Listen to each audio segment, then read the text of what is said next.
You've entered Interstellar Chronicles. Close your eyes and drift into another world, a place where stars whisper forgotten names, where time folds and destinies collide across galaxies. Your journey begins now.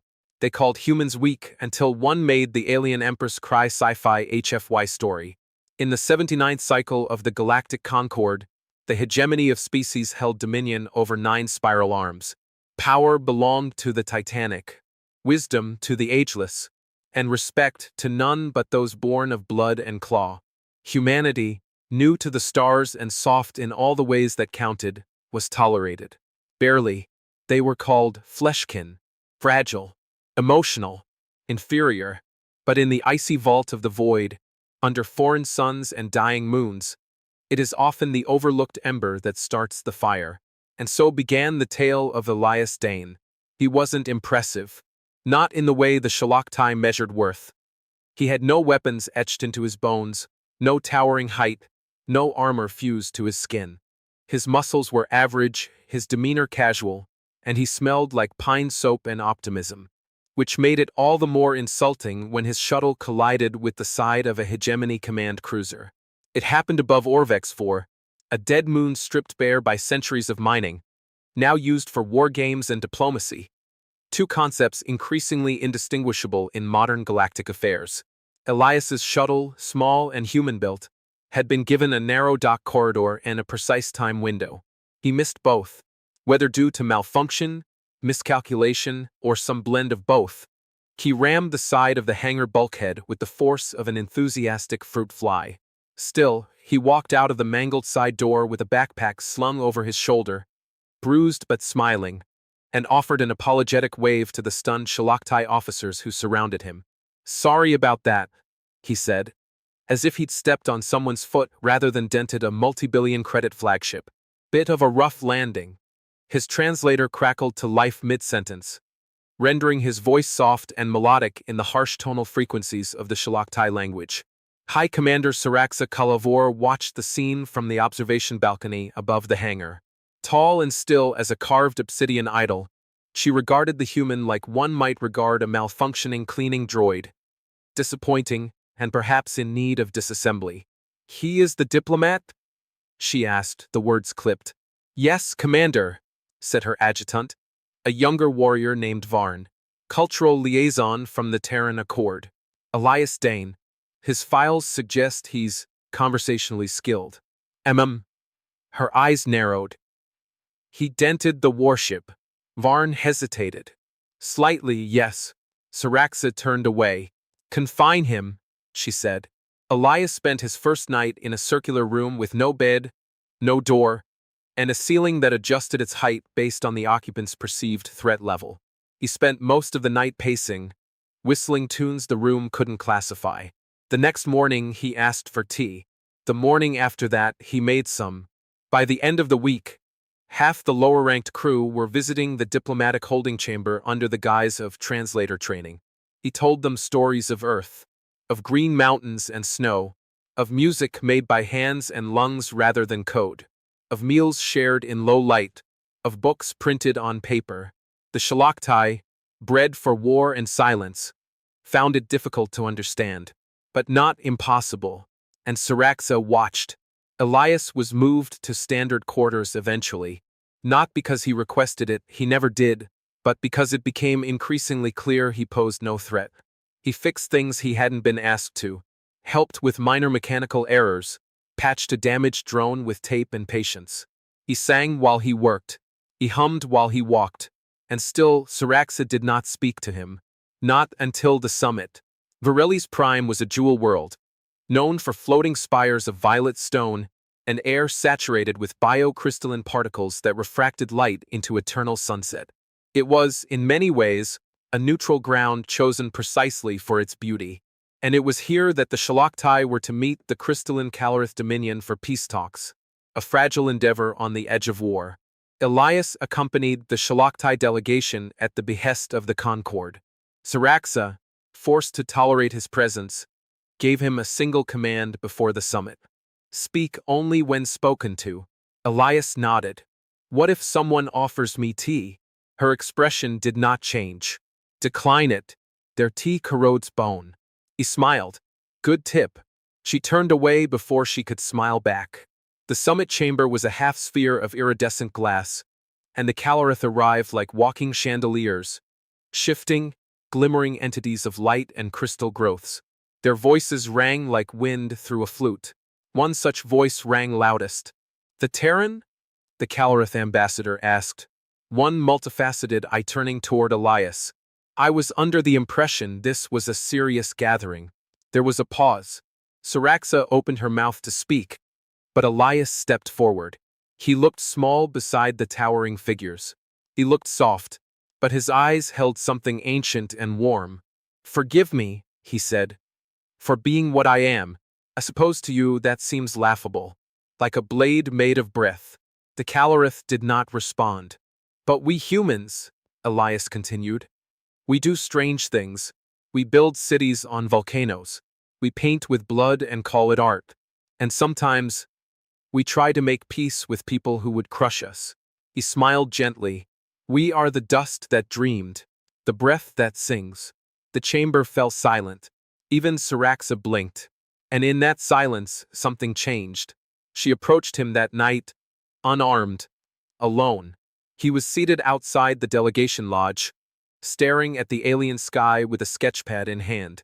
He'd drawn the calorith with respectful detail. A Shalaktai guard stood nearby, watching warily. You are not what I expected, Saraxa said. Elias looked up. I get that a lot. She stepped closer. Her armor hissed softly with each movement. You don't seem offended. At what? At the insult. He shrugged. We're not used to being liked. We got tired of trying to impress the galaxy. Then why speak at all? Because it mattered to you. She blinked again, and left, but slowly. She began to visit him. Not often, not predictably, but more than never. He brewed something like coffee modified for Shalaktai biology. She hated it. She drank it anyway. They spoke of war, of poetry, of loss. She told him of her homeworld, of the firestorms and the trials of strength, of the time she held the line against 10,000, and how empty she felt afterward. He told her of his sister's wedding, of earth music, of the feeling of touching soil after years in orbit. He made her laugh once. She made him sweat, often. But something was growing between them, something neither of them had been trained to resist.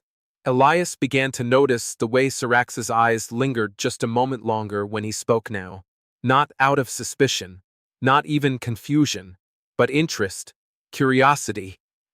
He could feel it in the pauses between her words, the way she tilted her head slightly when he described music as a language of the soul, or how she frowned, not in disapproval but deep thought, when he questioned whether conquest could ever truly silence memory. One evening, after a long diplomatic session laced with tension, Saraxa found Elias alone in one of Varelli's Prime's observation domes. It was a marvel of engineering.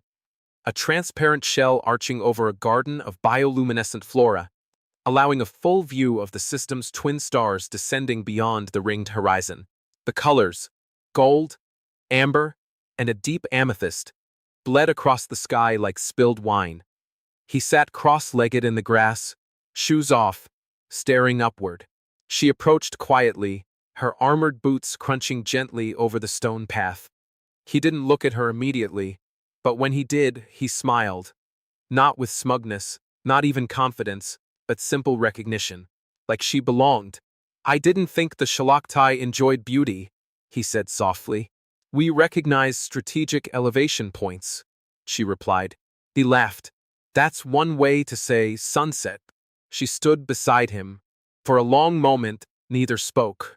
Then she asked, Why do you smile so often, Elias Dane? He looked down, thoughtful. Because when I stop, I start to remember how much the universe hurts. Saraxa didn't reply at once. She slowly sat beside him, the metal of her armor brushing the soft grass, looking strange against the vibrant blues and purples blooming around them. Do you always feel so much? He gave a small shrug. Humans don't have armored skin. No venom glands. No regenerative blood. Feeling is kind of our only defense. She turned to face him, her expression unreadable. That's weakness. He looked at her, really looked, and said, That's living. The next day, Varn confronted her. He was loyal, devoted, and worried. You spend too much time with him, he said. The crew speaks of it. They don't understand. I don't require their understanding, she answered coldly. It's dangerous. Because he's human? Varn hesitated. Because he is changing you. She paused and said nothing. 2 nights later, an alarm shattered the sky. The Calorith summit base exploded in a cascading energy blast. Shards of glass and violet stone tore into the sky like a dying star. Chaos, screams, an antimatter breach triggered, planted. Sabotage. Emergency drones screamed across the skyline. Shalaktai squads mobilized instantly. And in the heart of it all, running toward the fire, was Elias. Syrax's team found him minutes later. He was hauling a wounded officer. Shalaktai, one of the younger guards, arm severed, bleeding glowing ichor, toward a collapsed med bay. He was shaking, coughing from the smoke. Blood smeared down his forehead, but his eyes were clear. Help me, he said. Not an order, a plea. They obeyed. Later, when the fire died and the bodies were counted, Syraxa found Elias sitting alone outside the med dome, hands trembling. He'd saved 3 Shalaktai lives, at the cost of 2 ribs, a mild concussion, and more emotional strain than his body should have endured. She sat beside him. Neither spoke. Then she reached over, took his hand, and squeezed. It was the smallest of gestures. But for the Shalaktai, it was louder than a declaration of honor. They called it weakness, this softness, this feeling. But now Syraxa saw the truth of it. He felt everything, and still walked into fire. In the quiet of the med bay, Elias stirred, bandaged but alert. Syraxa stood by his bedside. I should be angry with you, she said. His voice was dry. Why's that? You disobeyed direct orders, ran into a kill zone, risked diplomatic catastrophe. He smiled, eyes half-lidded. That's just Tuesday on Earth. She didn't smile, but her hand brushed his forehead. A whisper of a touch, not warrior to subordinate, but something else. He whispered, You stayed. I did. Why? A pause. You remind me of a fire I once saw on the ice fields of Dorkai, she said. Small, warm, defiant. It should not have survived. Did it? She nodded. It melted half a mountain. Something cracked in her then, a wall that had stood since childhood. And in the silence that followed, Elias reached up, brushed a finger against her cheek. It was reckless. It was foolish. It was human. And she let him, not because she was weak, but because for the first time in her life, she didn't want to be made of stone. Syraxa did not sleep that night. She stood outside the med dome long after the lights dimmed, watching the stars above Vareli's prime wheel slowly in their orbits. The twin moons traced each other like dancers, graceful and silent. Her people would have called this moment a Veldar, a sacred pause between war and judgment. But what war was she fighting? It was not the Calorith. Not anymore. It was the feeling twisting in her gut. Not fear. She had long since mastered that. But something more dangerous. Something she had no word for in her own tongue. The humans called it longing. She returned to his bedside at dawn. He was awake, already talking to the med drone with that same disarming curiosity, asking it whether it had a name, a favorite algorithm, a dream. She found herself smiling before she realized it. You ask too many questions, she said as she entered. And you never answer any, he replied without looking. Seems fair. You should be resting. Could say the same about you. Their eyes met, and the air grew still between them. She walked over to the side of the bed, arms crossed, but her posture was less rigid now. You disobeyed my orders. Again. I know. You could have died. I know that too. He paused. Then, more quietly, but I couldn't stand still while people were burning. Her eyes softened. She reached into the folds of her dark cloak and removed something. A small, matte black emblem. the crest of her personal guard. "Take it," she said. "It is not ceremonial." Elias stared. "Is this? It marks you as under my protection. And my responsibility." He looked down at the emblem in his palm, then back up at her. "I thought I was already both." She blinked once, and then just barely nodded. When Elias was cleared to walk again, Saraxa took him somewhere forbidden. A side chamber, high in the Shalaktai flagship, accessed only by retinal imprint. The air inside was cold and dry, humming faintly with memory. "This is my blood archive," she explained. The walls were etched with living metal, engraved patterns shifting subtly with her presence. Holograms flickered to life around them. Ghosts of battles fought, kin lost, victories etched into the line of her ancestry. He watched in silence. "You are the first outsider to see this," she said. "Why me?" "Because I need you to understand who I am." Elias didn't speak for a long time. Then, "You've seen so much death." "Yes." "Does it ever stop echoing?" "No." He reached out and gently touched one of the floating memories. A three-dimensional echo of a younger Saraxa leading a charge through a field of burning ice. She was fierce, terrifying, glorious. "I see you," he whispered, "and I don't think you're broken." She turned away, jaw tight. "I was forged, not broken. And even forged things have a melting point." She looked back at him. "You speak like a philosopher." "I speak like a man who's trying not to fall in love with someone who could snap him in half." Silence. Her pupils narrowed slightly. Her breath caught, a subtle shift in her armor. "You're not afraid of me." "I was. Now I'm afraid of how much I want you." She didn't move, didn't speak, but she didn't leave either. And then, as the lights dimmed around them, she stepped closer. He didn't reach for her, didn't push. He only waited. And when her fingers, armored and trembling, brushed his face, he closed his eyes. The kiss that followed was not gentle. It was fire meeting stone. They didn't speak of it the next morning. The Shalaktai way was to ignore, to bury under duty, to pretend emotion never cracked the surface. But humans were different, and Elias could not stay silent. "I meant it," he said later on the observation deck. "What I said about wanting you." Saraxa stood with her back to him, looking out at the stars. It was a moment, nothing more. "That's a lie," he said gently. She turned, eyes flashing. "I am a commander of the hegemony. You are a Terran diplomat. And yet we bleed the same. Emotion is not survival." "No," Elias agreed. "But sometimes it's the reason for survival." She didn't answer, but she didn't walk away. And that was enough. News arrived 3 days later. The Calorith accused the Shalaktai of sabotage. The peace summit had been a trap, they said, fabricated to lull the Dominion into lowering their guard. A declaration of war followed. Saraxa was recalled. So was Elias. Their time was ending. But time has never mattered to those who burn brightly. The night before their departure, Elias came to her quarters. She didn't speak, only looked at him with eyes like storm glass and iron. "I'll miss this ship," he said. "Even the parts that smell like engine grease and overcompensating." She exhaled, almost a laugh. "I'll miss your noise," she admitted. "And your questions." He stepped closer. "You could come with me." She didn't flinch. "And what would I be? A deserter? A pet project for the Terran Accord?" "No. You'd be Saraxa Kalavor, the woman I fell for, and maybe the woman who deserves to live for herself." "You don't understand what you're asking."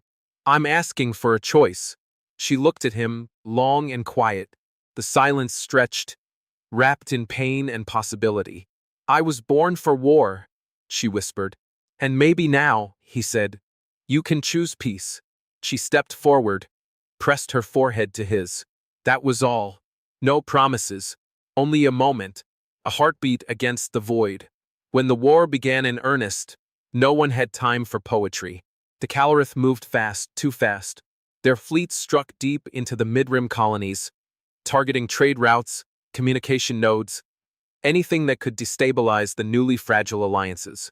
Panic spread through the interstellar corridors. Old animosities reawakened. Former enemies found themselves shoulder to shoulder, staring down extinction.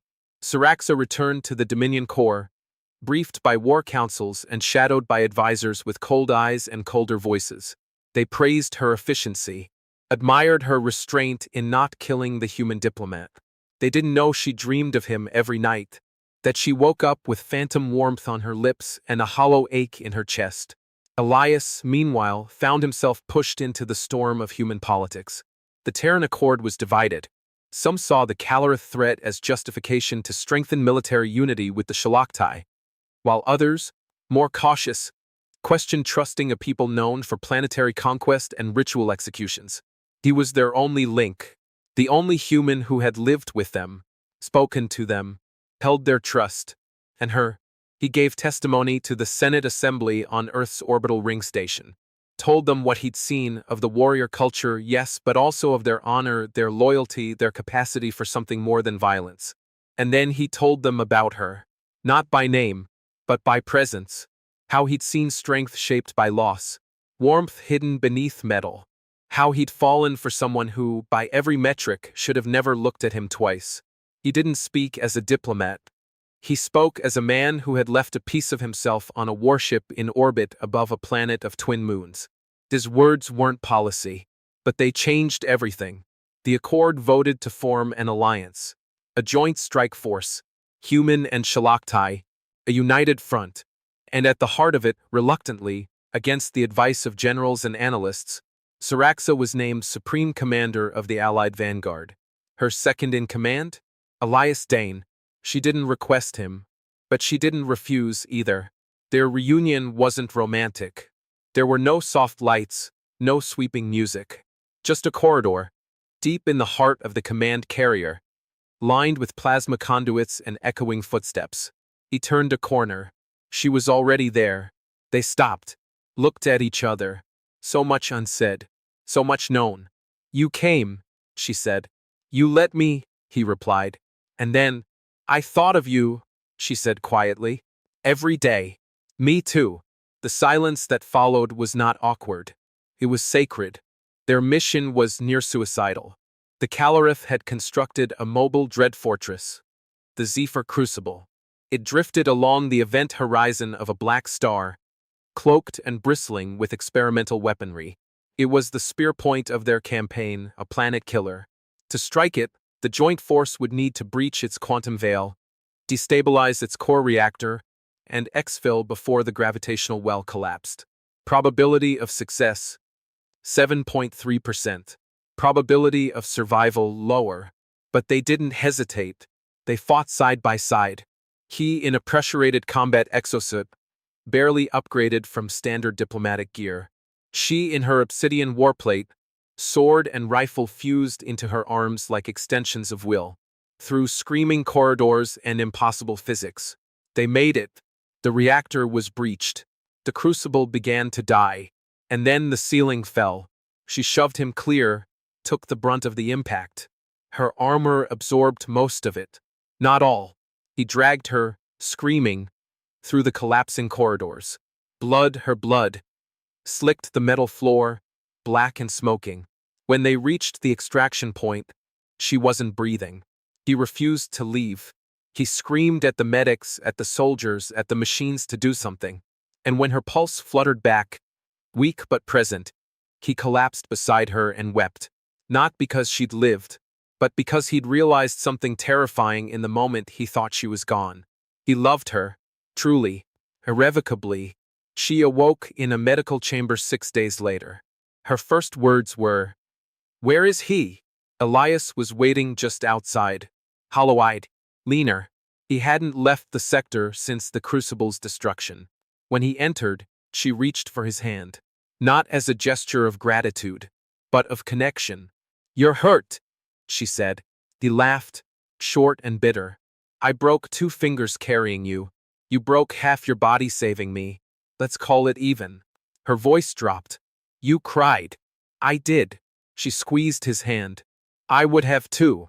The war didn't end in a single battle. But the Crucible's fall shattered the Caloritha's momentum. Their fleets fractured. Their alliances crumbled. Within a cycle, they were suing for peace. Negotiations began once more, this time with Elias and Syraxus seated at the same table, not across from each other, but together. And when the treaty was signed on neutral soil, under the glow of three suns, Syraxus stood before her people and declared that the Shalaktai would honor peace, not as an act of surrender, but of evolution. The strength to destroy, she said, is meaningless without the wisdom to choose not to. The crowd listened in silence. Then one by one, the Shalaktai bowed their heads, not in submission, in respect. That night, after the ceremonies, Elias found her again beneath a canopy of alien stars. He wore a formal suit, hastily pressed. She wore no armor, only soft midnight cloth draped across her skin, her tattoos gleaming faintly in the moonlight. They stood facing each other, no longer bound by duty or diplomacy, only by the space between them. "Will you stay?" he asked. "For a while," she said. "And when the stars call again, I'll follow." She stepped into him, forehead against his once more. But this time, they didn't stop at a kiss. They moved through the months like twin suns in orbit, each circling the other with cautious gravity. Peace, once a distant myth, took shape in policies, rebuilding projects, and joint ventures that saw human engineers working alongside Shalaktai architects to repair the scars of war. Elias and Syraxa became symbols, imperfect, living proof that understanding could be forged not in spite of difference, but because of it. Interviews, diplomatic functions, ceremonies. They danced the public dance with ease, always poised, always composed. But behind closed doors, away from the eyes of admirals and reporters, they were simply themselves. She learned to drink Terran tea, complained bitterly about the taste, yet drank it every morning. He learned the precise method to braid her ceremonial hair before state events. One mistake, and she'd glare at him in mock fury until he got it right. They fought too, fiercely, about orders, about risks, about the inevitable gravity pulling her back to war, and him to earth. And still neither left, because some part of them knew this wasn't a story of victory, it was survival, and what came after. One evening, deep within the bioterrace gardens of the Unified Embassy on Kestrel Station, Syraxa stood staring into a pool of iridescent water. The flowers were not from her world. Soft, fragile things. They shimmered in pale light like memories not yet lived. She didn't turn when Elias approached. He knew better than to speak immediately. When she did speak, her voice was low. "My people will not hold to peace forever."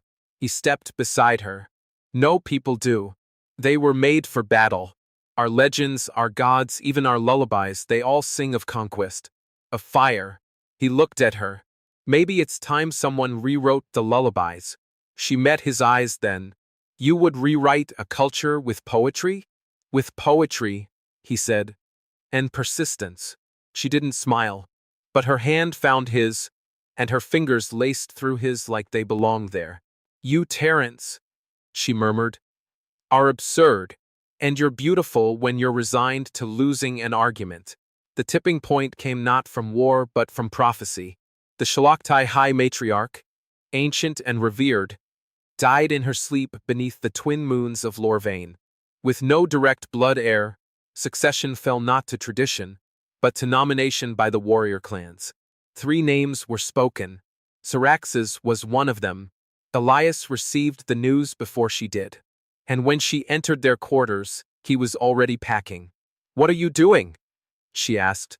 "You'll need a Terran advisor if you become Empress," he said, forcing lightness into his voice. "I haven't accepted." "You will."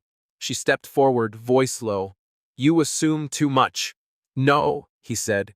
"I know you, and I know that you were born to lead not just through war, but through what comes after." She sat beside him, her voice suddenly fragile in a way she rarely allowed. "And if I go, what are we then? A myth? A story they tell at state dinners?" He reached up, touched her face. "We're what we choose to be." Her lips trembled, just once. "Even if I rule 1,000 worlds?" He smiled. Then I'll just be the idiot who fell in love with the galaxy's most terrifying monarch. And for the first time in weeks, she laughed. The coronation was unlike anything Earth had ever seen. Skies filled with living flame, choirs of warrior song echoing through atmosphere domes. Petals of bioengineered obsidian rained from above like ash from a divine forge. Syraxis stood beneath the Hall of Stars, surrounded by 12 clan leaders. A circle of fire etched in ancient metal around her. She bore no weapons, only the silken robe of the Ascendant Queen, cut from the night sky of her birthworld. Elias stood behind her, not as a soldier, but as witness, and when the final vow was spoken, and her title sealed with blood and oath, she turned, not to her generals nor her priests, but to him. Their eyes met across a chasm of history, and in that moment the galaxy shifted. Years passed, and the stories grew. They said the Empress of the Shalaktai was as fierce as a nova and as wise as a dying star. They said she walked among her people unguarded. They said her rule brought not just order, but hope. And they said, in whispered awe, that by her side walked a human, a man with no sword, no rank, no lineage, but with eyes that saw her not as a legend, but as a woman, a man who reminded her to laugh, who held her hand when the past clawed at her dreams, who argued with her beneath the stars until both their voices were hoarse and their hearts were full. A man who never once called her Empress in private, only Syraxa, and in the end, when the stars aged and the wars quieted, when the last of the ancient enemies faded into alliance, a garden bloomed on the first planet they ever stood on together. Varelli's prime, 2 statues stood there, facing each other, one of obsidian, carved in the likeness of a queen warrior with a half-smile on her lips, and one of smooth Terran marble, etched with the words, "To understand is the beginning of peace." No crown, no armor, just a hand reaching out, and hers, forever reaching back. Time was a strange thing among the stars. For the Shalaktai, whose lifespans stretched centuries, decades passed like seasons. For humans, it was faster, more fragile. The years had weight. Elias aged, gracefully, quietly, but undeniably. His hair silvered at the temples. His gait slowed. The fire in his eyes dimmed only slightly, replaced by the soft glow of wisdom, and a tenderness sharpened by loss and memory. Syraxa did not age the same. Her species held time differently. Her body, honed by biotechnic rites and warrior blood, barely changed across the years. A few lines at the corners of her eyes, perhaps, a deeper tone in her voice, but she remained, impossibly painfully, the same woman he had first met in a room full of threat and ceremony. It wasn't fair. But then, love never had been. He never complained. Not once. But late at night, she sometimes found him in the garden they'd built together, sitting quietly, staring at the stars, a half-finished letter in his hands. One night, she asked what he was writing. "A message," he said, "to whoever I'll never meet, the one who comes after us. The one who finds our story buried in data cores or under roots or in the breath of a dying nebula." She sat beside him, wordless. "Maybe they'll think it was exaggerated," he continued, "that no human and no Shalaktai could have ever, worked." She turned toward him, eyes glowing faintly in the darkness. "Then let them think it was myth." He smiled. "As long as they remember you." She laid her head on his shoulder, something she only did when the night pressed in too hard. "They will remember us." Or none of this was ever worth remembering at all. The final journey came quietly. No wars, no catastrophes, just a slow winding down. Elias returned to Earth only once, for a final address at the Terran Legacy Forum. He stood before a chamber full of leaders, students, and historians, his voice low but steady. "I've seen the edge of what humanity can become," he said, "and it isn't stronger weapons, or faster ships, or even peace as we define it." He paused, then smiled. "It's empathy. Across species, across scars, across time. It's the courage to listen, to love when logic says you shouldn't, to trust When history tells you it will break your heart. He didn't mention her name. He didn't have to. Everyone knew. When he returned to Varelli's, she was waiting. They didn't speak of endings. They planted a new tree together, its leaves silver and blue, its roots twining around ancient stone. It would take 100 years to reach full bloom. She told him she would be there when it did. He believed her. He died in his sleep. No drama, no pain, just a long exhale beneath an open sky with her hand in his. She stayed there beside him for 3 days and nights, and then she built a shrine, not one of mourning but of memory. It was small, quiet, hidden, but it sang, with laughter, and arguments, and shared tea, and the soft sound of Terran poetry, read aloud in a language not made for Shalaktai tongues, but which she had taught herself anyway. For him, centuries passed. Empires rose, fell, and rose again. New species were discovered. Old technologies forgotten and reborn. But in the star charts of every major civilization, one name was always marked in glowing script. The Garden of Varelli's. No one remembered the full story. Only whispers. Of a human and a warrior empress. Of a love that changed the fate of stars. Of a man who held no weapons. And a woman who laid hers down, just once, to hold him. And on clear nights, if you walk beneath the moon trees of the outer terrace, you might hear it. A voice low and amused, arguing with another, sharper one. Laughing, living, still echoing. In love, forever. The temple was hidden beneath a canopy of bioengineered flora, long overtaken by moss and wind-grown stone. Varelli's prime had been abandoned for generations, its soil preserved but its purpose forgotten. Trade routes had shifted, empires collapsed, and peace, once more, had fractured into distant echoes. And yet the garden endured. Kale Mirren wasn't supposed to be there. Technically, he was violating 3 interstellar preservation treaties and at least 1 order of planetary quarantine. But he hadn't come for politics. He came chasing a whisper. Kale was a linguist, a researcher from the Eris Concord. Young, curious, with the frustrating optimism of someone who hadn't yet learned what the galaxy could do to those who believed in myths. He had heard of the human and the blade. That was what they were called now. In stories, in half-recorded data bursts, in lullabies sung on asteroid colonies where Shalaktai children were taught not to fear their emotions. Most thought the tale romantic nonsense. But Kale found a name, buried in an untagged archive on a derelict station near Orion Theta. Elias Dane, and alongside it, a log with coordinates. Varelli's, the garden world. So Kale came, alone. What he found was not what he expected. It wasn't a palace. It wasn't a tomb. It was a home.